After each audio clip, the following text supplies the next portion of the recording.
لا حول ولا قوة إلا بالله العلي العظيم. أعوذ بالله من الشيطان اللعين الرجيم. بسم الله الرحمن الرحيم.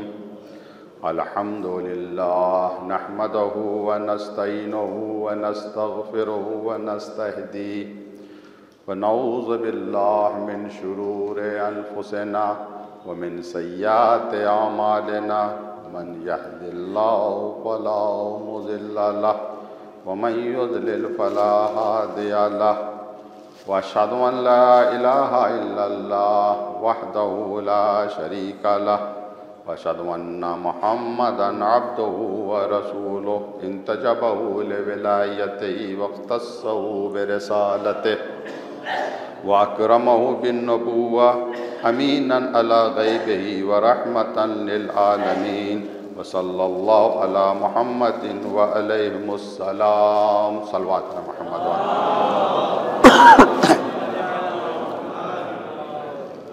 ایک مرتبہ صلوات پڑھیں محمد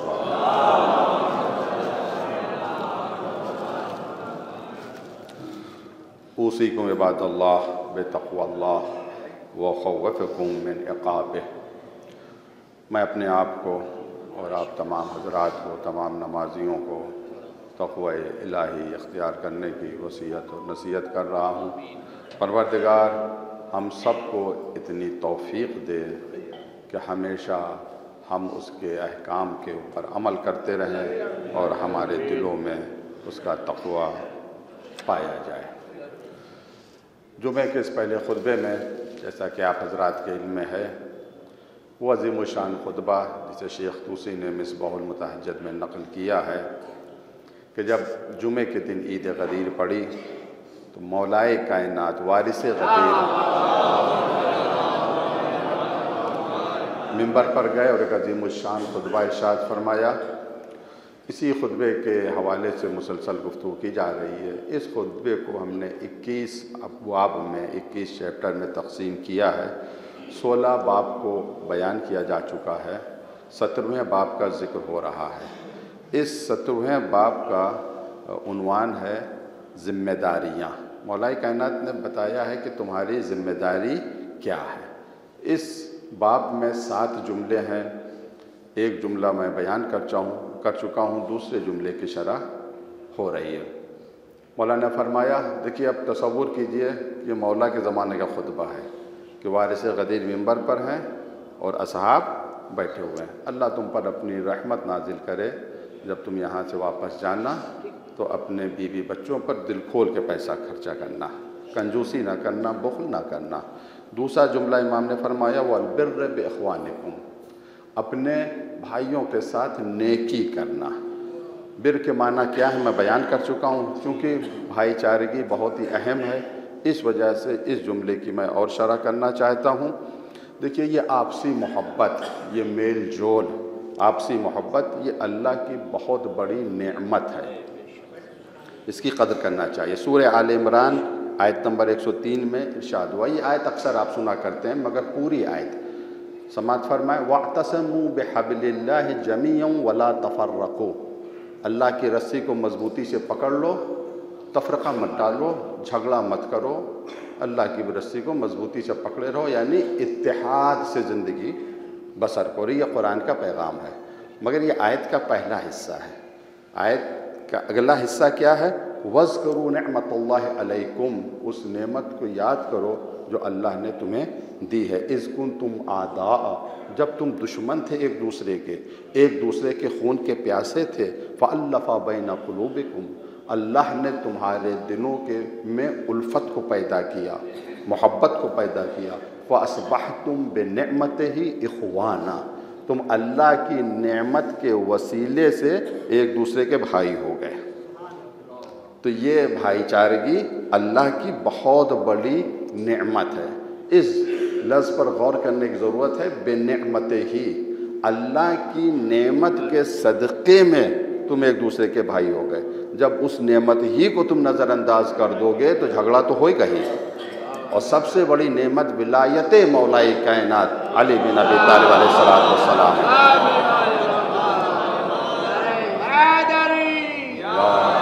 اچھا ہم لوگ یہ سمجھتے ہیں کہ مطلب غیر اعتراض بھی کر سکتا ہے، ٹھیک ہے بھائی، آپ نے اتحاد کے محور کو، مرکز کو ولایت قرار دیا، ولایت مولائی کائنات، ولایت اہل بیت ہے، تو جو اہل بیت کے ماننے والے ہیں ان میں بھی تو آپس میں اختلاف ہے، تھوڑا بہت ہے، اس حقیقت کو کوئی انکار ہی نہیں کر سکتا ہے۔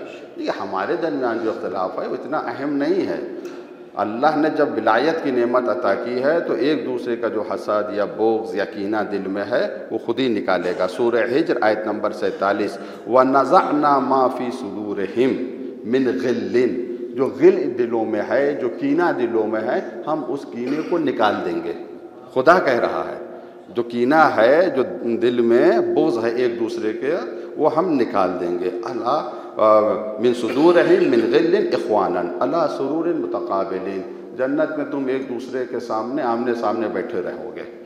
یعنی اگر تھوڑا بہت اگر غل ہے دلوں میں محبان اہل بیت کے درمیان، پروردگار نے یہ کہا کہ ہم اس غل کو یعنی اس کینے کو نکال دیں گے، جنت میں تم ایک دوسرے کے آمنے سامنے بیٹھے رہو گے۔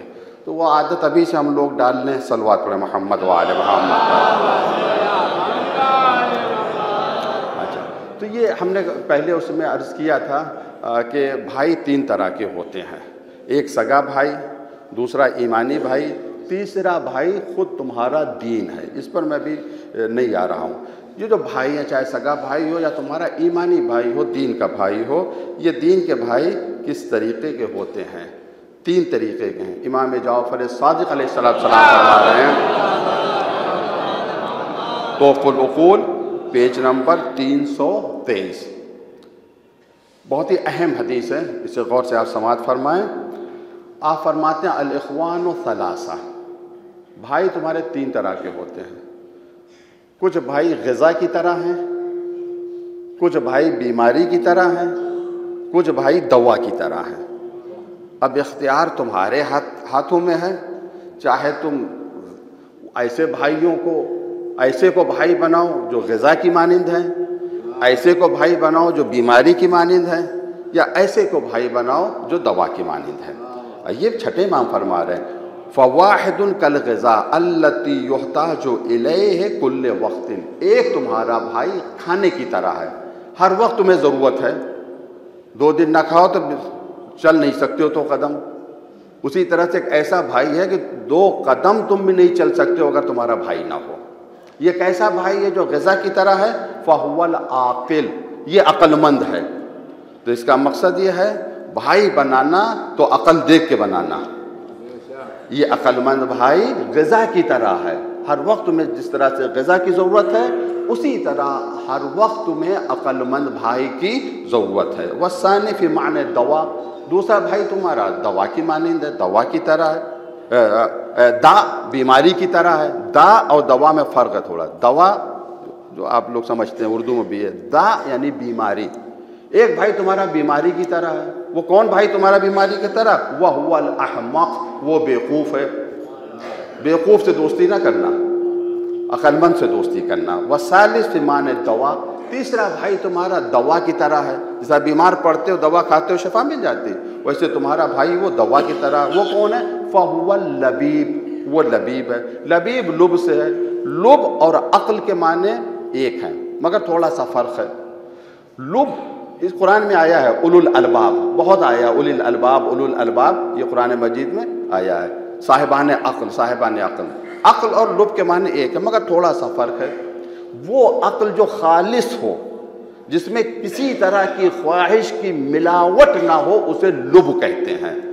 تو وہ تمہارا بھائی جو دوا کی طرح ہے، ایسے کو بنانا جس کی عقل خالص ہو، خواہشات اس میں نہ ملی ہوئی ہوں، ایسے کو اپنا بھائی مان بناؤ گے، ظاہر سی بات ہے اگر بیمار پڑو گے تو تمہارا علاج کر دے گا۔ صلوات پر محمد وآل محمد۔ مگر یاد رکھیں میرے تو ایسے بھائی جو دوا کی طرح ہیں، ان کا ملنا کامیاب ہے، ایسا نہیں۔ آج یہ غرض دنیا ہے، کام کے لیے بلایا جائے گا تو 20 بھی نہیں آئیں گے، کچھ عطا کرنے کے لیے بلایا جائے گا تو لائن لگ جائے گی، تو خود غرضی کی تو دنیا ہے یہ۔ تو ایسا بھائی جو دوا کی طرح ہو یہ آسانی سے ملتا نہیں۔ آسانی سے نہیں ملتا ہے۔ پیغمبر اسلام حضرت محمد مصطفیٰ صلی اللہ علیہ وسلم آپ فرما رہے ہیں تحفۃ العقول پیج نمبر 54، اس کی حدیث ہے اقل ما یکون فی آخر الزمان، آخری زمانے میں جو سب سے زیادہ کم چیز ہوگی، کمیاب چیز ہوگی، دو چیزیں ہوں گی پیغمبر نے فرمایا آخری زمانے میں بہت کمیاب ہوں گی۔ دو چیزیں کیا ہیں؟ اخن یوثق بہ، ایسا بھائی جس کے اوپر تم اعتماد کر سکو، جس کے اوپر تم بھروسہ کر سکو، اور درہم من حلال، یا حلال طریقے سے درہم کا کمانا ہوگا لیکن بہت ہی کم ہوگا۔ آخری زمانے کی یہ علامت ہے کہ حلال طریقے سے کسی کو روزی مل رہی ہے، اس کو بہت بڑی اللہ کی نعمت سمجھے، اور انشاءاللہ اسی حلال میں بہت ہی برکت اللہ کی شامل حال ہوں گی۔ حرام زیادہ ہو سکتا ہے مگر بابرکت نہیں ہو سکتا، حلال کم ہو کے بھی برکت والا ہوگا۔ ایک یہ دوسری ایک بات میں عرض کروں کہ دیکھیے مولانا نے فرمایا والبر باخوانکم، اپنے بھائیوں کے ساتھ نیکی کرو، تو وہ سگا بھائی ہے اس کے ساتھ صلہ رحم کے عنوان سے بھی بہت زیادہ ثواب ہے، حسن سلوک کرنے کا، اس کے ساتھ نیکی کرنے کا۔ لیکن ہم ایمانی بھائی بناتے ہیں، جو ہمارا ایمانی بھائی ہے، جو اس کو صیغہ خود بھی پڑھ سکتے ہیں، قدیم میں جو پڑھا جاتا ہے، کس طرح کے لوگوں کو اپنا بھائی نہیں بنانا چاہیے، یہ بہت ہی اہم ہے۔ کس طرح کے لوگوں کو اپنا بھائی نہ بنائیے۔ امام محمد باقر علیہ السلام فرماتے ہیں، خصال شیخ صدوق کتاب ہے، پیج نمبر 244، جلد نمبر 1، پانچویں امام فرماتے ہیں لا تقارن ولا تواخ اربع، 4 لوگوں کو نہ بھائی بناؤ نہ ان کے ساتھ اٹھو بیٹھو، یعنی اپنا ہم نشین نہ بناؤ، نہ بھائی ان کو بناؤ، نہ اپنا دوست بناؤ، نہ ان کے ساتھ اٹھو بیٹھو۔ وہ 4 لوگ کون ہیں؟ بہت ہی مطلب یہ حدیث ہے، اگر اس پہ ہم عمل کر لیں تو بہت سے ہماری مشکلات حل ہو سکتی ہیں۔ اچھا، نمبر 1 احمق کو اپنا بھائی نہ بناؤ، اس کے ساتھ اٹھو بیٹھو نہیں۔ نمبر 2 بخیل یعنی کنجوس، نمبر 3 جبان یعنی بزدل، اور نمبر 4 کذاب یعنی جھوٹا۔ ان 4 لوگوں کو اپنا نہ بھائی بناؤ نہ ان کے ساتھ ہم نشینی کرو۔ یہ میں نہیں کہہ رہا ہوں، یہ امام محمد باقر علیہ السلام کہہ رہے ہیں، اور وضاحت بھی فرمائی امام نے، سب کی وضاحت کی ہے، ڈیٹیل بات۔ وضاحت کیا؟ اما الاحمق، احمق کو دوست نہ بناؤ، احمق کو بھائی نہ بناؤ، احمق کے ساتھ نہ بیٹھو۔ کیوں؟ کس وجہ سے؟ فَإِنَّهُ يُرِيدُ أَن يَنْفَعَكَ فَيَضُرُّكَ، احمق ہے بیچارہ، بیوقوف ہے، عقلی نہیں، وہ تمہیں فائدہ پہنچانا چاہے گا، فائدہ کے بجائے تمہیں نقصان پہنچا دے گا۔ وہ اس کی نیت میں خلوص ہے، اس میں کوئی شک نہیں ہے، مخلص ہے وہ، بغیر بیوقوف ہے۔ اب بیوقوف ہے، وہ فائدہ پہنچانا چاہے گا تو وہ نقصان پہنچا دے گا۔ تو احمق کو کبھی دوست مت بناؤ۔ ایک یہ وہ اما البخیل، کنجوس سے دوستی نہ کرو، کنجوس کو اپنا بھائی نہ بناؤ۔ کچھ لوگ کنجوس ہوتے ہیں، کچھ لوگ مکھی چوس ہوتے ہیں، مہا کنجوس۔ کنجوس ایسے ہوتے ہیں جو خود تو کھاتا ہے مگر دوسروں کو نہیں کھلاتا ہے، اپنے اوپر تھوڑا بہت خرچہ کر لیتا ہے مگر دوسروں میں نہیں خرچہ۔ اور مکھی چوس اور مہا کنجوس وہ ہوتا ہے جسے لیم بھی کہا گیا ہے، اگر کوئی دوسرا خرچہ کرے تو اسے برداشت نہیں ہوتا۔ ارے بھیا اتنا ڈونیشن دے دیا، اتنا چندہ دے دیا، کچھ پیسہ رکھو، برے وقت میں کام آ جائے گا۔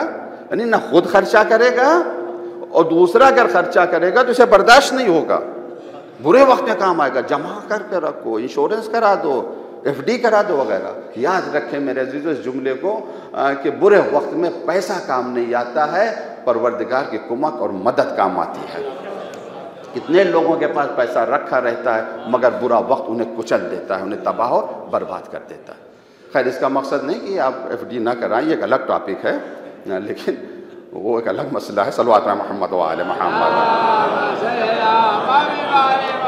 تو بخیل کو اپنا بھائی نہ بناؤ، بخیل کو اپنا ہم نشین بناؤ۔ کیوں؟ فَإِنَّهُ يَأْخُذُ مِنْكَ وَلَا يُعْطِيكَ، بخیل ہے، تم سے لے تو لے گا مگر تمہیں کبھی دے گا نہیں۔ جب تمہیں کبھی ضرورت پڑے گی 10 روپے بھی اسے مانگو گے تو کنجوس تمہیں نہیں دے، ہزاروں بہانے بنا دے گا۔ وَأَمَّا الْجَبَانُ بُزْدِلٌ، وَأَمَّا الْجَبَانُ بُزْدِلٌ، اس کو بھی اپنا بھائی مت بناؤ، اس کے ساتھ بھی اٹھو بیٹھو نہیں، بزدل کے ساتھ. کیوں؟ فَإِنَّهُ يَحْرَبُ عَنْكَ وَعَنْ وَالِدَيْكَ. بزدل ایسا ہے جب کہ برا وقت آئے گا تمہیں بھی چھوڑ کر چلا جائے گا. تمہیں تو بات جانے دو، بزدل ایسا ہوتا ہے جو اپنے ماں باپ کو بھی چھوڑ کر چلا جاتا ہے. ہے کہ نہیں ہے بزدل؟ ماشاءاللہ سے آپ ذہین ہیں، جہاں پہنچنا ہوگا وہاں خود بخود پہنچ جائیں گے، مجھے وضاحت کرنے کی ضرورت نہیں ہے. یہ عجب جملہ، ان والدہ، اپنے ماں باپ کو بھی بزدل چھوڑ دیتا ہے. پیغمبر اسلام کی حدیث ہے، یا علی انا و انت، ہم اور تم اس امت کے باپ ہیں. تو حقیقی والدین تو پیغمبر اسلام ہیں، مولا کائنات، حقیقی والد تو ہیں. تو سب سے بڑا بزدل وہ ہے جو اپنے روحانی باپ کو چھوڑ کر چلا جائے. تو بزدل سے دوستی نہ کرنا، بزدل کو اپنا بھائی نہیں بنانا، ورنہ مصیبت میں ہوگا تمہیں چھوڑ کر وہ چلا جائے گا. وَأَمَّا الْكَذَّابُ، یہ جھوٹے سے کبھی دوستی نہ کرنا، جھوٹے کو اپنا ہمنشی نہ بنانا، جھوٹے کو اپنا بھائی نہ بنانا. کیوں؟ فَإِنَّهُ يَصْدُقُ وَلَا يُصَدَّقُ. یہ جھوٹا ایسا ہے، کبھی کبھی بیچارہ سچ بولے گا مگر لوگ اس کی بات کی تصدیق نہیں کریں گے. جھوٹا اگر سچ بولتا ہے تب بھی لوگ شک کرتے ہیں، پتہ نہیں یہ کہہ رہا بات صحیح ہو یا بات صحیح نہ ہو. اب پہلے جملے کی طرف آ رہے ہیں. مولا فرماتے ہیں وَالْبِرَّ بِإِخْوَانِكُمْ، اپنے بھائیوں کے ساتھ نیکی کرنا، لیکن سوچ سمجھ کے بھائیوں کو بنانا چاہیے. ہماری دعا ہے اس موقع پر، بابرکت موقع ہے، جمعے کے دن نعمتیں نازل ہوتی ہیں. پروردگار ایک دوسرے کا غل، ایک دوسرے کا کینہ جو ہمارے دلوں میں ہے، اس کینے کو اسی دنیا میں دور کر دے. محبت، الفت اور محبت ہمارے دلوں میں پیدا کرے. انشاءاللہ گفتگو کا سلسلہ جاری رہے گا، اور اس خطبے کے حوالے سے کچھ اور باتیں ہیں. 5 اہم ذمہ داریاں ہیں، ایک ایک کر کے میں بیان کروں گا. دعا یہی ہے کہ مولا کائنات کی جو امیدیں وابستہ ہیں، میں نے پہلے بھی کہا تھا، مسلسل میں یہ بات کہہ رہا ہوں، یہ جو مولا کا خطبہ ہے یہ صرف اس زمانے کے لوگوں سے خطاب نہیں ہے، قیامت تک آنے والے شیعوں سے مولا خطاب کر رہی ہے. ہم سب کی ذمہ داری ہے کہ ہم اپنے بیوی بچوں کے ساتھ اچھا برتاؤ کریں، انہیں ستائیں نہیں، دل کھول کے ان پر پیسہ خرچہ کریں، بھائیوں کے ساتھ نیکی کریں. پروردگار نیکی کرنے کی توفیق عطا فرما. وآخر دعوانا الحمدللہ رب العالمین. واعوذ باللہ من الشیطان الرجیم. بسم اللہ الرحمن الرحیم.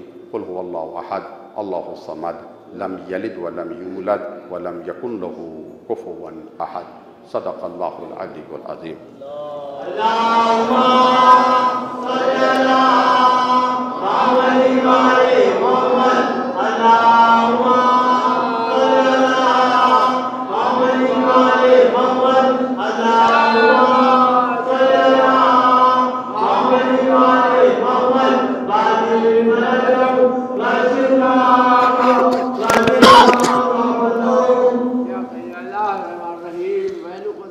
اعوذ باللہ من الشیطان الرجیم. بسم اللہ الرحمن الرحیم. الحمدللہ نحمدہ ونستعینہ ونستغفرہ ونستہدیہ ونؤمن بہ ونتوکل علیہ ونعوذ باللہ من شرور انفسنا ومن سیئات اعمالنا. من یہد اللہ فلا مضل لہ ومن یضلل فلا ہادی لہ. واشہد ان لا الہ الا اللہ وحدہ لا شریک لہ. اشہد ان محمدا عبدہ ورسولہ. ارسلہ بالہدی ودین الحق لیظہرہ علی الدین کلہ ولو کرہ المشرکون. اللہم صل علی محمد عبدک ورسولک سید المرسلین وامام المتقین ورسول رب العالمین. اللہم صل علی علی امیر المؤمنین وصی رسول رب العالمین عبدک وولیک واخی رسولک وحجتک علی خلقک وآیتک الکبری والنبع العظیم. وصلی علی صدیقۃ الطاہرہ فاطمہ سیدۃ النساء العالمین. وصلی علی سبط رحمہ امام الہدی الحسن والحسین سیدی شباب اہل الجنہ. وصلی علی ائمۃ المسلمین علی ابن الحسین سید الساجدین قرۃ عین الناظرین وزین العابدین. وصلی علی محمد بن علی باقر العلم بعد النبی. وجعفر بن محمد الصادق البار الامین. وموسیٰ بن جعفر الطاہر الطہر الکاظم.